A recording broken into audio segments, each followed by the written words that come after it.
Hello and welcome back to Russ's Movie Corner. My name is Russ, and as you can see, I am sitting in front of my movie corner. I have my God the Father t-shirt on, my Gospel of John movie right next to me, and judging by the frame around me, we are back, taking down Brandt Wessel's Bible verses for Flat Earth spreadsheet.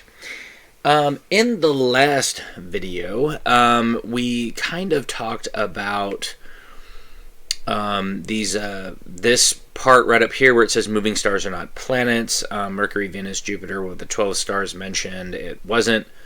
Can't be upon, under, or over a globe Earth, only on flat Earth, and then the waters have a face.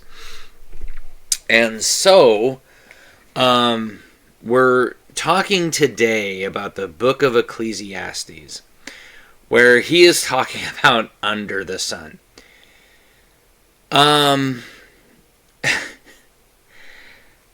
Let me just say this.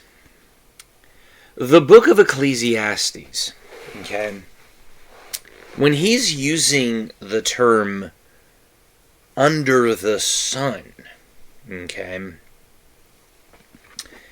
he is more talking about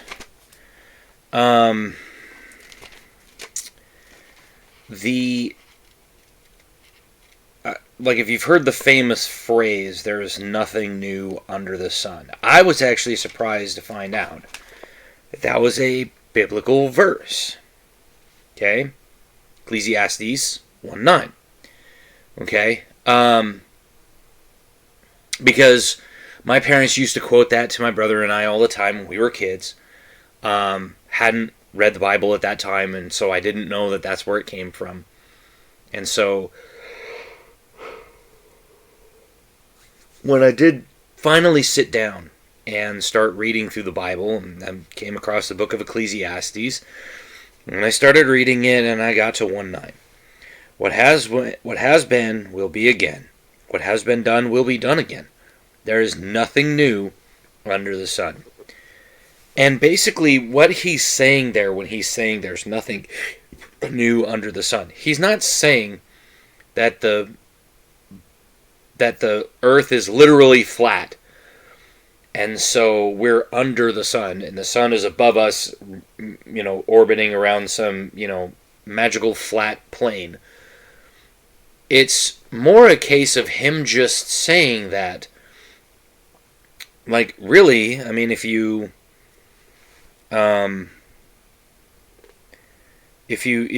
listen to what he says in the beginning of chapter 1, the words of the teacher, son of David, king in Jerusalem. Now, what did Solomon ask for?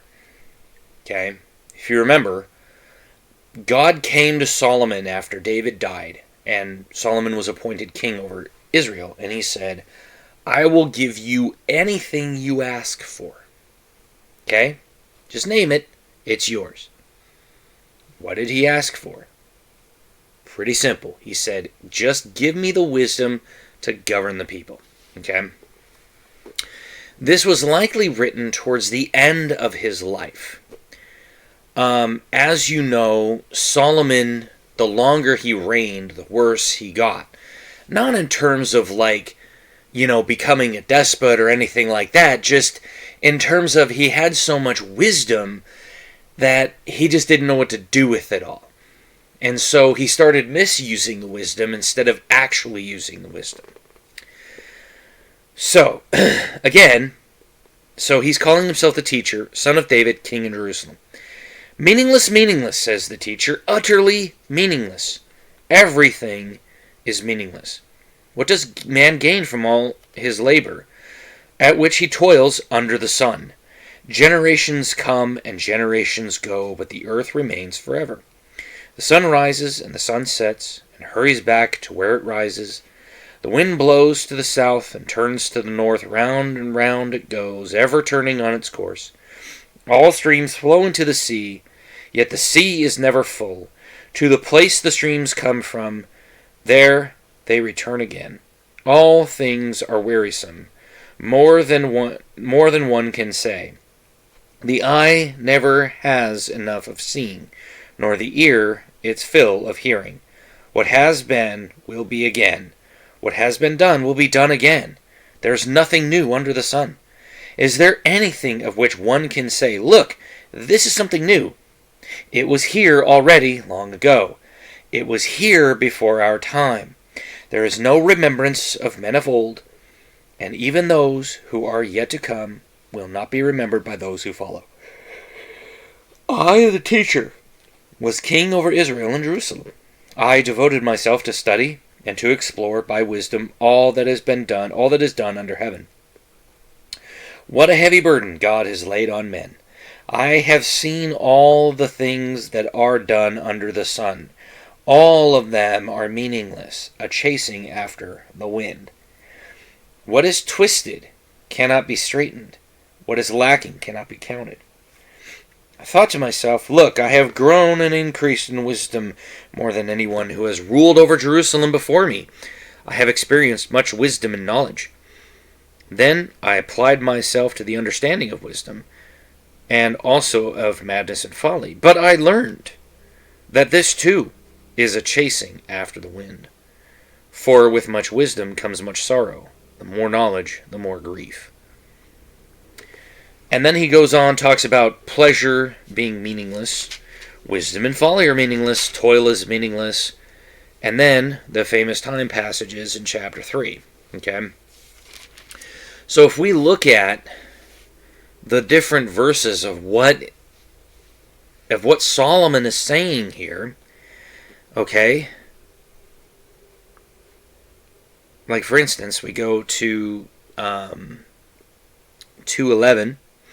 Okay, I'll start reading in verse 10. I denied myself nothing my eyes desired. I refused my heart no pleasure. My heart took delight in all my work, and this was the reward for all my labor. Yet when I surveyed all that my hands had done, and what I had toiled to achieve, everything was meaningless, a chasing after the wind. Nothing was gained under the sun. Basically, what is happening is that Solomon is realizing, if you read the verses in context, Solomon is realizing that nothing he does matters. Okay? Everything is meaningless. Okay? There's a time for everything. A time to be born, a time to die. A time to plant, a time to uproot. A time to kill and a time to heal. A time to tear down, a time to build. A time to weep and a time to laugh. A time to mourn and a time to dance. A time to scatter stones and a time to gather them. A time to embrace and a time to refrain. A time to search and a time to give up. A time to keep and a time to throw away. A time to tear and a time to mend. A time to be silent and a time to speak. A time to love and a time to hate. A time for war and a time for peace. What does the worker gain from his toil? I have seen the burden God has laid on men. He has made everything beautiful in its time. He has also set eternity in the hearts of men, yet they cannot fathom what God has done from beginning to end. I know that there is nothing better for men than to be happy and to do good while they live, that everyone may eat and drink, find satisfaction in all his toil. This is the gift of God. I know that everything God does will endure forever. Nothing can be added to it and nothing taken from it. God does it so that man will revere him. Whatever has already been, and whatever will be has been before, and God will call the past to account. And I saw something else under the sun. In the place of judgment, wickedness was there. In the place of justice, wickedness was there. I thought in my heart, God will bring judgment, both the righteous and the wicked, for there will be a time for every activity, a time for every deed. I also thought, as for men, God tests them so that they may see that they are like the animals. Man's fate is like that of the animals, and the same fate awaits them both. As one dies, so dies the other. All have the same breath. Man has no advantage over the animal. Everything is meaningless. All go to the same place. All come from dust and to dust return. Who knows if the spirit of man rises upward, and if the spirit of the animal goes down into the earth? So I saw that there is nothing better for a man than to enjoy his work, because that is his lot. For who can bring him to see what will happen after him? Basically what he's saying there is he's saying that there's a time for everything, and yet we as men, and this is in Solomon's time, this was about 900 years or so before Christ. Okay. So Solomon knew at that time that most men died, returned to dust. Okay, at that time. That's why he says what he says. He says, how is it that we are any different than animals in that time period? He's not saying that for today's audience. He's saying that for that audience at that time. Because he was not seeing that through his lineage would come what? A savior. Okay? And so, yeah, he, and his whole book talks about, wisdom, obey the king being God, different things. So yeah, basically, when you're sitting there, okay, and you're looking at this, Solomon is not saying, hey guys, the earth is flat, and so we're under the sun, and because we're under the sun, this is all meaning. No, he's not saying that. What he's talking about when he says under the sun is he's talking about no matter what you try to do, okay, it's meaningless under the sun. Okay? And he's not saying that the earth is flat. Nowhere in this entire book, and you can go in and look at it, okay? Nowhere in this book is he saying, oh, hey guys, by the way, the earth is flat because I'm the smartest man alive. Okay? That's Brandt Wessel's comments about this book because he's eisegeting into the text instead of letting it exegete. Okay? And if we actually look at what the Hebrew word is there, okay, if we go to the use,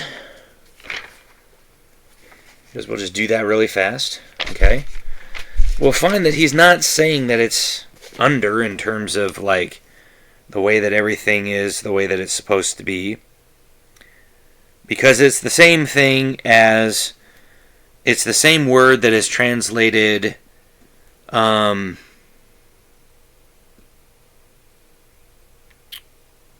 like, and separated the water under the expanse, let the water under the sky be gathered, and then in 7:19, and all the high mountains underwater.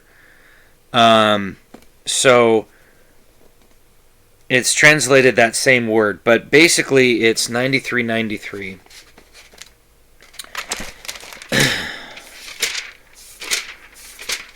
But again, it's not meaning like he's thinking where it's like, oh, because he's using the word under, haha. See, this is tahat, means under in place of, succeeding on a sequence. Under 150, succeeded. For, in the place of, in place, instead of, below, with 49:46. Beneath, below, under with 49:46. Because with 889. Succeeded, against with 3338 and 49:46. Beneath with 49:46. Instead, where, with, at feet. In return for, place, replace, while married to, among, at the foot of, for with 889, from with 49:46, have a home with 89:05, in exchange for, on, succeeded with 77:56, to, compensate for, unchanged with 66:41, underneath, although amid, as a direct result with 3338, at foot of, at the spot, because with 3954, by, from, have with 3338 and 3780, have on hand with 448 and 3338, have on hand with 3338 and 3780, homes in exchange, in position, instead, in the place of, instead of with 889, land, legs, lower with 4946, made subject to with 3338 and 4044, mine with 3276. You get the idea. Okay, so basically, like, it does mean under. Okay, now if we jump back over to the sun, okay, so when he's talking about under the sun, again, he's not talking about 9087. He's not talking about some magical flat disk. He's just saying that the sun is, it's like we're like when the sun's in the sky, we're under the sun, and there's nothing new under the sun. Okay, and that was 9087.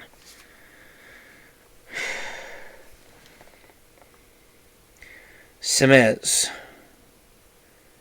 Sun.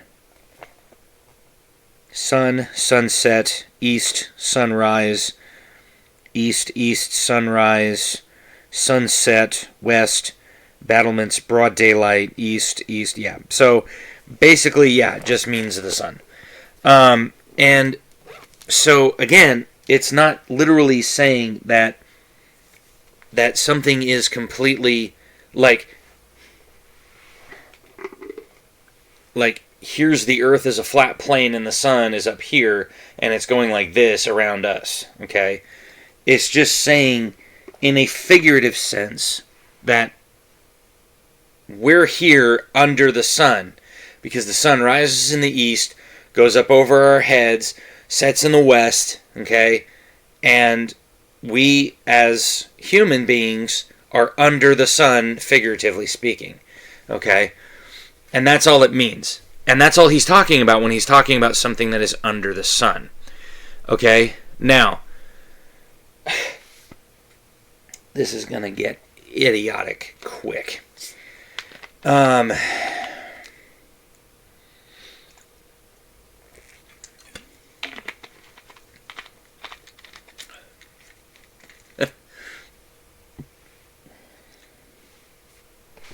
I can guarantee you that it's not the sun moving. It's us, okay? Because I have yet to have anyone explain how sunsets work on a flat Earth. Because if the sun is a ball orbiting over a plane, okay, if there's a flat plane and the sun is this way, okay, unless there's some kind of a conical shield over the sun, the light would shine everywhere, okay? It wouldn't matter. It wouldn't go down. And besides, you wouldn't get in sunsets, okay, you wouldn't get the underside of the clouds getting light on them. Because that happens because as the Earth rotates like this, the sun goes down below our horizon, wherever you are, that's your horizon, goes down below your horizon, okay, and that light, okay, refracts through the atmosphere and hits the clouds. If the sun is some magical floating ball above the clouds, we would never, ever, ever see the sun dip below the clouds. We would never see the sun on the bottom side of the clouds. But we do. Okay? during like sunrise and sunset. The other thing that happens a lot of the time that would never happen on some magical flat disk is the phases of the moon. The only reason we get phases of the moon is because the moon is orbiting us like this, okay? We're out here, okay? Let me just do this really fast. If this is the Earth and this is the moon, okay, the moon does this. It rotates around us like this, okay, every 28 days. It's called a lunar cycle, okay? And the reason for that is because we're in 3 dimensions, okay? And if the sun were where my ring light is, okay, then when the moon is back on this side, the whole face of it, okay, is visible. And then it comes over here, we get half moon. When it comes in front, that's the full moon, or that's a new moon. And then we have the half moon, and then the full moon, okay? And I still have yet to have a single flurfer that has watched this series explain to me lunar eclipses and solar eclipses. Okay? That is, I mean, I know my hand's in the way, but if I were to have this up on like a clear plastic, piece, or if I could hang this somehow, okay, you see a shadow cast across it. Okay? When it's back here, you can't see it at all. But the atmosphere refracts around and the moon appears red. Okay? We don't get that with that because the moon doesn't have an atmosphere. At least its atmosphere is very thin. It's only a few molecules thick at the surface. Okay? Because it has 1/6 the gravity of Earth. So it doesn't have very many oxygen molecules clung to it. There's a few, but it's very, very thin. Like, you couldn't breathe it, okay? If you took your space helmet off on the moon, you would die, okay? Because space would just basically suck all of the air right out of your lungs, compress you down, and yeah, you would explode basically, okay? But on Earth, we have an atmosphere. And when the moon, because the moon orbits like this, okay, sometimes it's below us and then it rises up over here. Other times it's kind of down over here, okay, but we see it nonetheless, okay. Point being is that when it's on a perfect orbit, okay, we get a solar eclipse. And then when it comes back around here in 14 days, we get a lunar eclipse. And they're always tied. Okay? And I have yet to have a single flurfer, okay, tell me how that is supposed to work on a flat Earth if you have a flat disk and both the sun and the moon are orbiting kind of in the same path. Because if the sun and the moon, okay, or let's just say for argument's sake, because sometimes these people like to say this kind of stuff, let's just say for argument's sake, okay, that we have the sun and the moon, they're around the same size, and they're hovering over a flat plane, and they're orbiting like this. Okay? Then we would never see one side of the moon. We would only ever see the phases of the moon. We would only ever see crescent moons. Okay? We would never see the face straight on. Because we would be down there. Okay? With these up here doing this. Okay? And I have yet to see one single flurfer explain how that could happen. Not one. Okay? In fact, none of them have. Most of them have come up with really idiotic ideas to try to make it, to try to force it to fit. It's called shifting the goalposts. Okay? Because, honestly, they don't have a clue how it could work. Okay? So, let's go in, let's take a look at some of these, and we'll walk through them one step at a time. Okay? And I can guarantee you that by the time we're done, you're going to go, oh. Let me see here. 2236. Okay.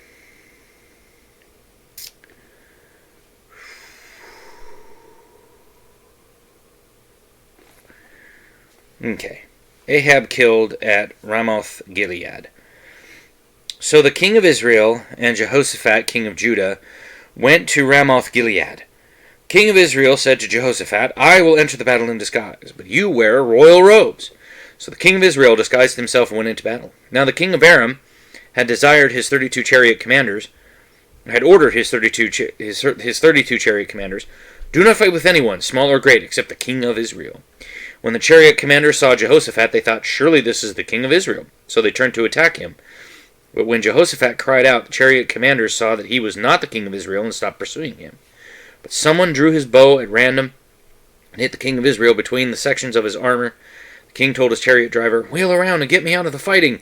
I've been wounded. All day long, battle raged, and the king was propped up in his chariot facing the Arameans. Blood from his wound ran onto the floor of the chariot, and that evening he died. As the sun was setting, a cry spread through the army, every man to his town, every one to his land. So the king died and was brought to Samaria, and they buried him there. They washed the chariot at a pool in Samaria, where the prostitutes bathed, and the dogs licked up his blood, as the word of the Lord had declared.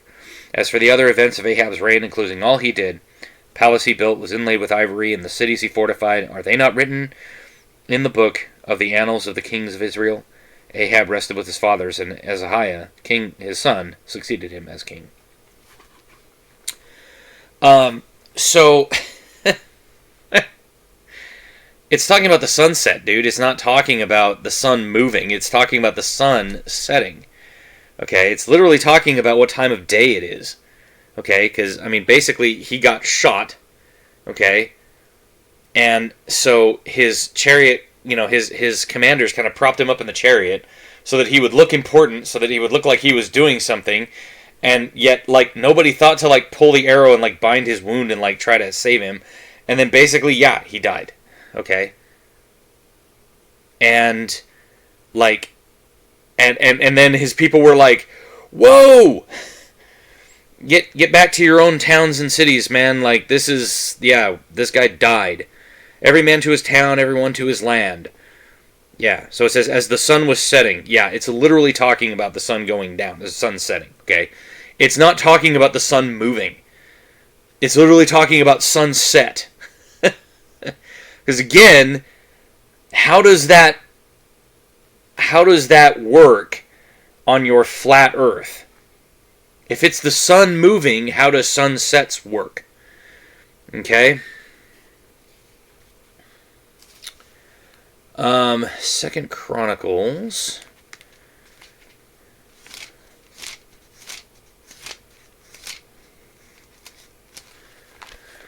$18.34.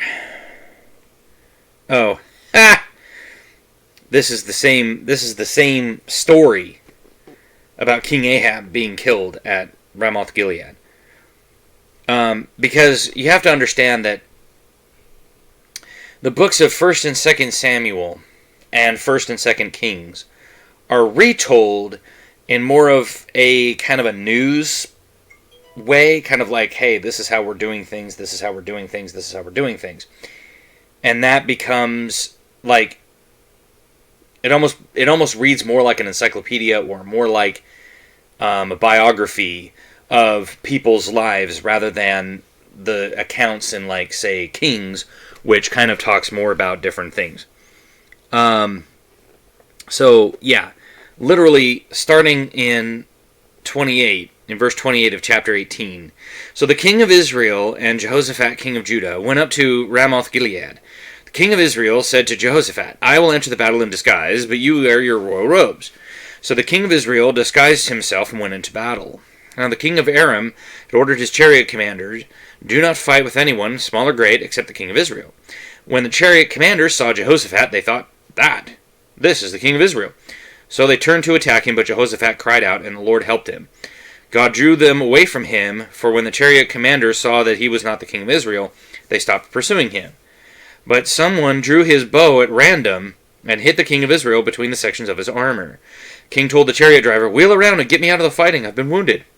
All day long the battle raged, and the king of Israel propped himself up in his chariot, facing the Arameans until evening.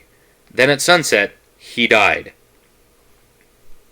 So again, it's more of a clinical description of things rather than what we see. Okay. So yeah, it's not here again. This is not saying that the sun is moving. It just says, then at sunset he died. Okay. Or like there it says, and about the time of the sun going down he died. Like, you'd have to be some kind of an ignorant fool not to understand that. 2 Samuel 2:24. Okay. So,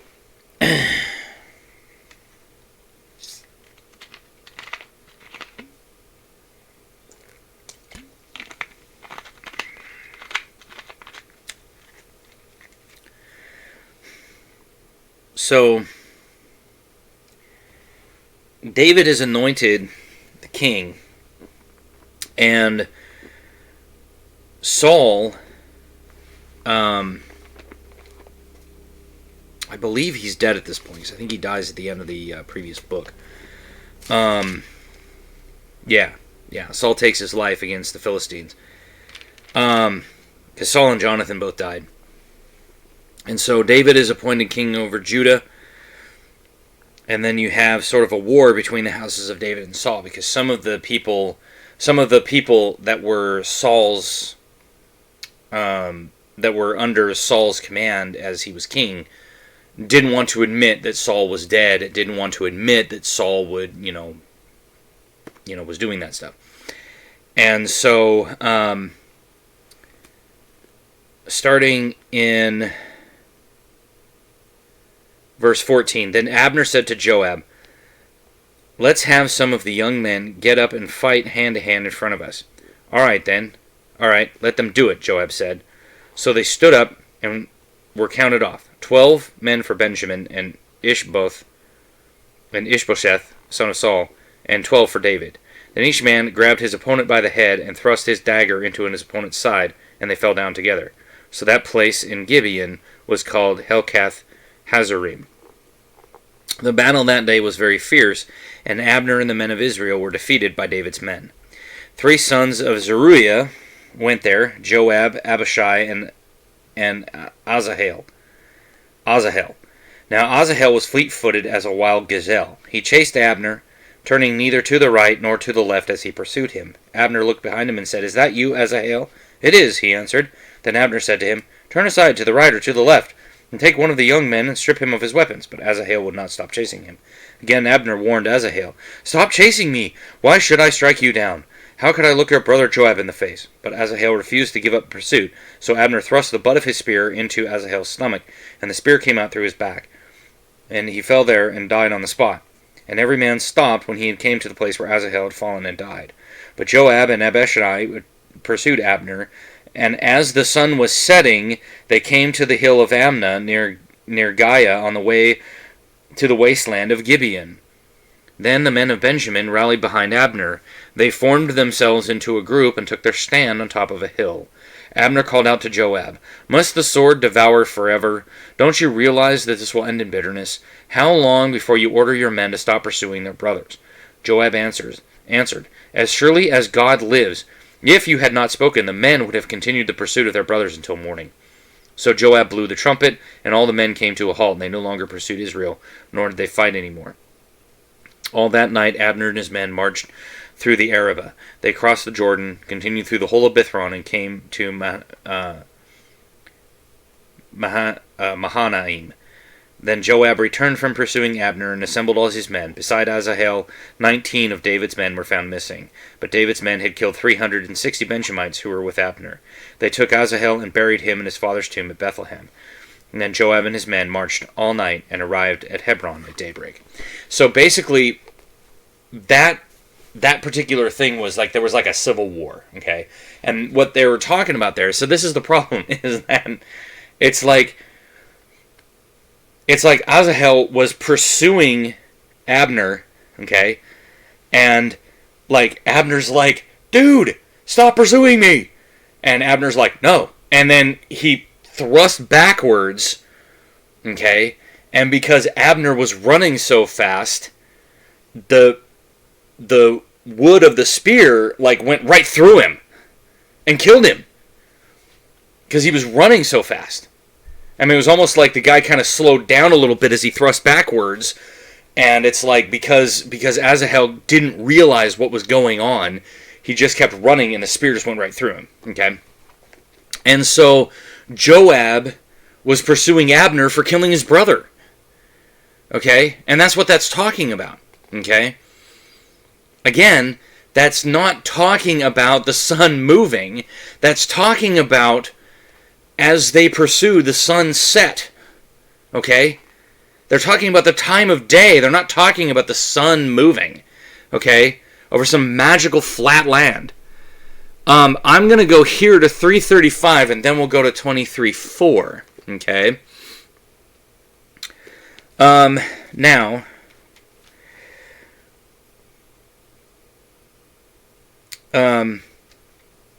Abner decides to go over to David, and then Joab murders him, okay? Because basically Abner basically went up to the Benjamites and said, hey, whoa, guys, look, Saul's dead, okay? And if we don't unite behind David, then this is going to be civil war without end, and we're just going to be killing each other for years. So I'm going to go over, apologize to David for doing this, okay, and I'll throw myself at his mercy and we'll see what happens, okay? So he goes, and basically David forgives him. He says, look, I understand, man, you got zealous, you wanted to defend Saul, I get it, man. It's the reason why I didn't kill Saul when I had the chance, okay? I loved him, I loved his household, okay? I loved Jonathan more than life itself, but I can't sit here and allow the civil war to continue. Okay, so he sends Abner away in peace. Okay, just then David's men and Joab returned from a raid and brought with them a great deal of plunder. But Abner was no longer with David in Hebron, because David had sent him away, and he had gone in peace. When Joab and all the soldiers with him arrived, he was told that Abner, son of Ner, had come to the king, and that the king had sent him away, and that he had gone in peace. So Joab went to the king and said, what have you done? Look, Abner came to you. Why did you let him go? Now he is gone. You know Abner, son of Ner. He came to deceive you, to observe your movements, and find out everything you were doing. Joab then left David and sent messengers after Abner, and they brought him back from the well at Sirah. But David did not know it.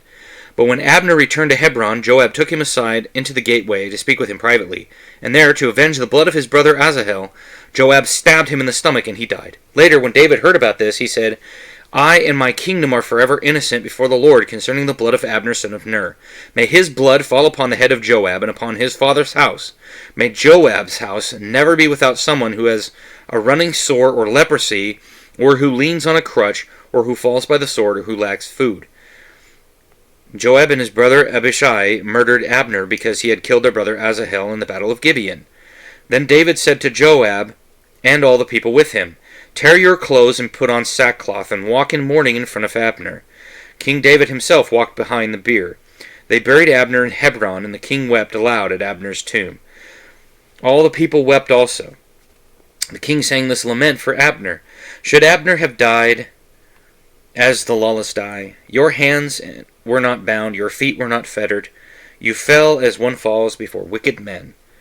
On all the people wept over him again.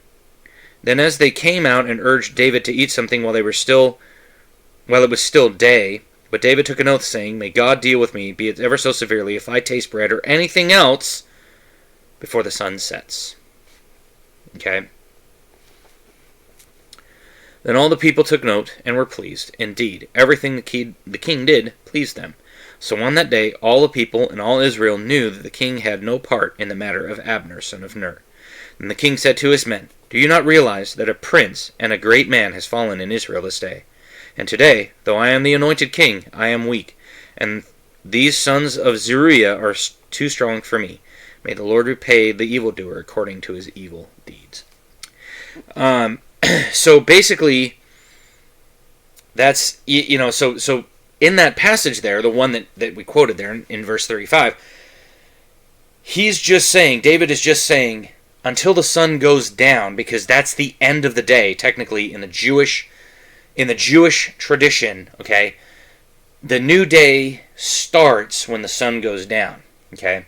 So, like, when they celebrate the Sabbath, okay, on Friday evening at sunset, that's the beginning of the Sabbath, is at sunset, and it goes until sunset on Saturday, okay?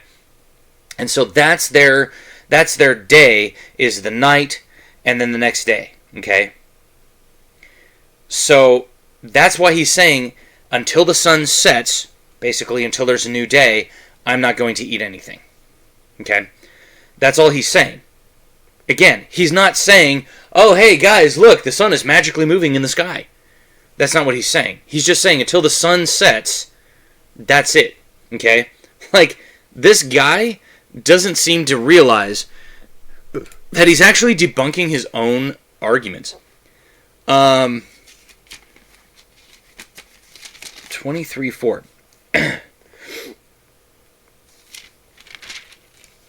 Okay. So, this is David's kind of last ditch effort, okay, to say a few things before he dies, okay, at the end of 2 Samuel. And then his son Solomon takes over and builds the temple, asks for wisdom. So, these are some of David's last words. These are the last words of David. The oracle of David, son of Jesse, the oracle of the man exalted by the Most High, man anointed by God of Jacob, by the God of Jacob, Israel's singer of songs. The Spirit of the Lord spoke through me. His word was on my tongue. The God of Israel spoke. The Rock of Israel said to me, when one rules over men in righteousness, when he rules in the fear of God, he is like the light of the morning at sunrise, on a cloudless morning, like the brightness after rain that brings the grass from the earth. Is not my house right with God? Has he not made with me an everlasting covenant, arranged and secured in every part? Will he not bring fruition to my salvation and grant me my every desire? Excuse me. But evil men are all to be cast aside like thorns, which are not gathered with the hand. Whoever touches thorns uses a tool of iron or the shaft of a spear, and they are burned up where they lie.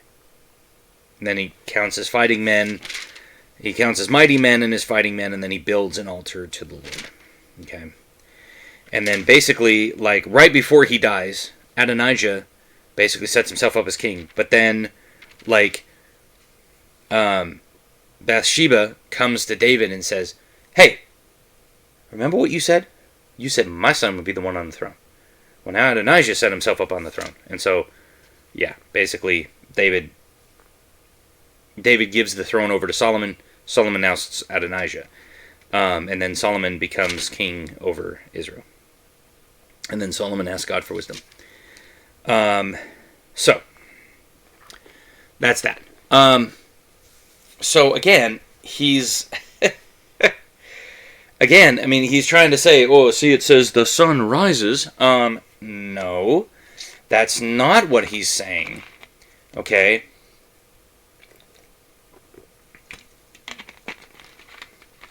If you actually read the passage, okay, what David is saying there is that the Spirit of the Lord spoke through me. His word was on my tongue. The God of Israel spoke. The Rock of Israel said to me, when one rules over men in righteousness, when he rules in the fear of God, he, that ruler, is like the light of morning at sunrise on a cloudless morning, like the brightness after rain that brings grass from the earth. Okay? That's him saying, if you're ruling right, everything is good. Okay?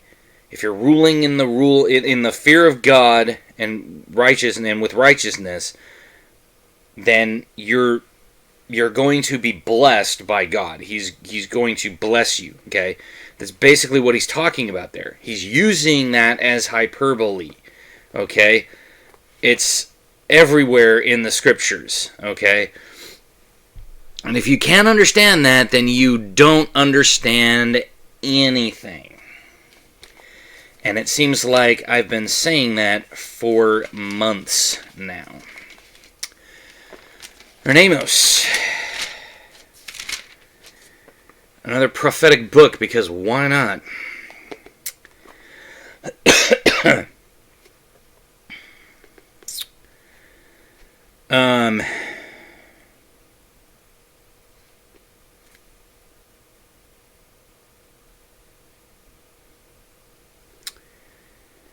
This is what the sovereign Lord showed me, a basket of ripe fruit. What do you see, Amos? He asked. A basket of ripe fruit, I answered. And the Lord said to me, this time is ripe for my people Israel. I will spare them no longer. In that day, declares the sovereign Lord, the songs in the temple will turn to wailing. Many, many bodies flung everywhere. Silence.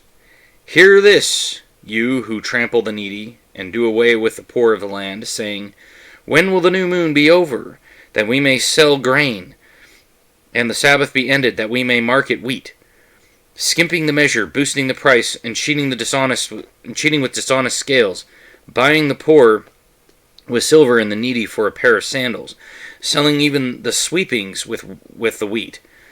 The Lord has sworn by the pride of Jacob, I will never forget anything they have done.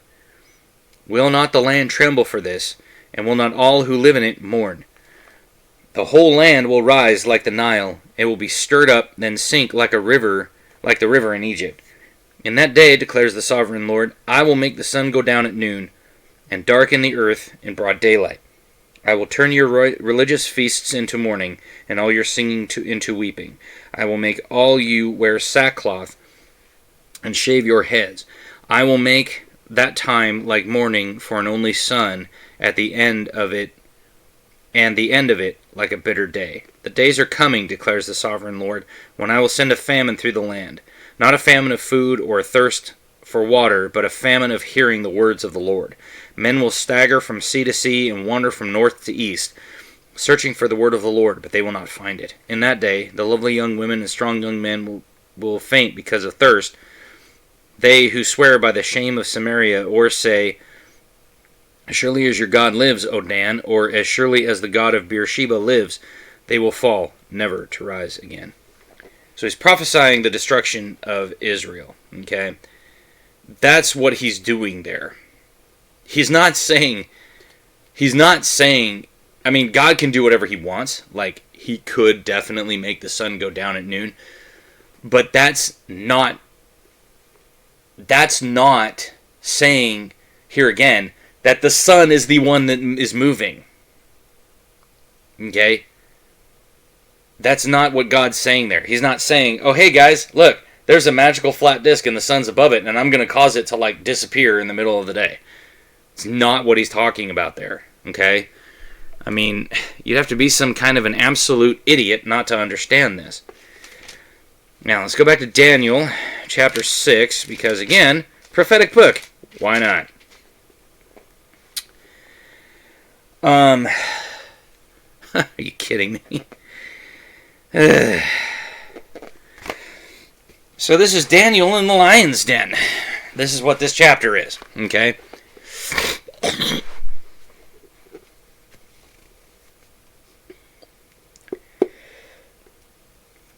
So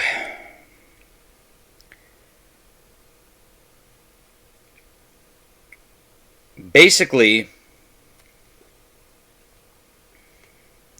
the administrators and the satraps went as a group to the king and said, "O King Darius, live forever. The royal administrators, prefects, satraps, advisors, and governors have all agreed that the king should issue an edict and enforce the decree that if anyone who prays to any god or man during the next 30 days, except you, O king, shall be thrown into the lion's den. Now, O king, issue the decree and put it in writing so that it cannot be altered, in accordance with the laws of the Medes and the Persians, which cannot be repealed." So King Darius put the decree in writing. Now when Daniel had learned of that decree, that the decree had been published, he went home to his upstairs room where the windows opened towards Jerusalem. 3 times a day he got on his knees and praised, giving thanks to his God, just as he had done before. Then these men went up as a group and found Daniel praying and asked God for help. So they went to the king and spoke to him about his royal decree. "Did you not publish a decree that during the next 30 days, anyone who prays to any god or man except to you, O king, would be thrown into the lion's den?" The king answered, "The decree stands in accordance with the laws of the Medes and the Persians, which cannot be repealed." I said to the king, "Daniel, who is one of the exiles from Judah, pays no attention to you, O king, or to the decree you put in writing. He still prays 3 times a day." So when the king heard this, he was greatly distressed. He was determined to rescue Daniel and made every effort until sundown to save him. Then the men went as a group to the king and said to him, "Remember, O king, that in accordance to the law of the Medes and the Persians, no decree or edict that the king issues can be changed." So the king gave the order, and they brought Daniel and threw him into the lion's den. And the king said to Daniel, "May your God, whom you serve continually, rescue you." A stone was brought and placed over the mouth of the den, and the king sealed it with his own signet ring and with the rings of his nobles, so that Daniel's situation might not be changed. Then the king returned to his palace and spent the night without eating, and without any entertainment being brought to him, and he could not sleep. At the first light of dawn, the king got up and hurried to the lion's den, and when he came near the den, he called to Daniel in an anguished voice, "Daniel, servant of the living God, has your God, whom you serve continually, been able to rescue you from the lions?" Daniel answered, "O king, live forever. My God sent his angel, and he shut the mouths of the lions. They have not hurt me, because I was found innocent in his sight. Nor have I ever done anything wrong before you, O king." The king was overjoyed and gave orders to lift Daniel out of the den. And when Daniel was lifted out of the den, no wound was found on him, because he had trusted in his God. So that's basically what he's saying there. Again, it's not saying that there's some magical flat disk that things are orbiting or things are happening. It's basically he's saying that he made this decree knowing full well that Daniel was going to deny it. It was going to continue doing what he's doing. Okay, and King Darius, like King Nebuchadnezzar, loved Daniel and was like, "Oh my God, you mean I have to do this?" And they're like, "Yes, you have to do this." And he's like, "Fine, go get him," because he was trying not to allow him to do that. Okay, because it's like this guy thinks that when it says going down of the sun, it means that the sun is the one moving and not just time is moving because the earth is rotating, okay, on its axis. That's all it means when it says the sun goes down. It's talking about sunset, okay? Like, literally all he is doing is he is searching for either sun risen or sun going down, or going down of the sun, or sun went down, okay?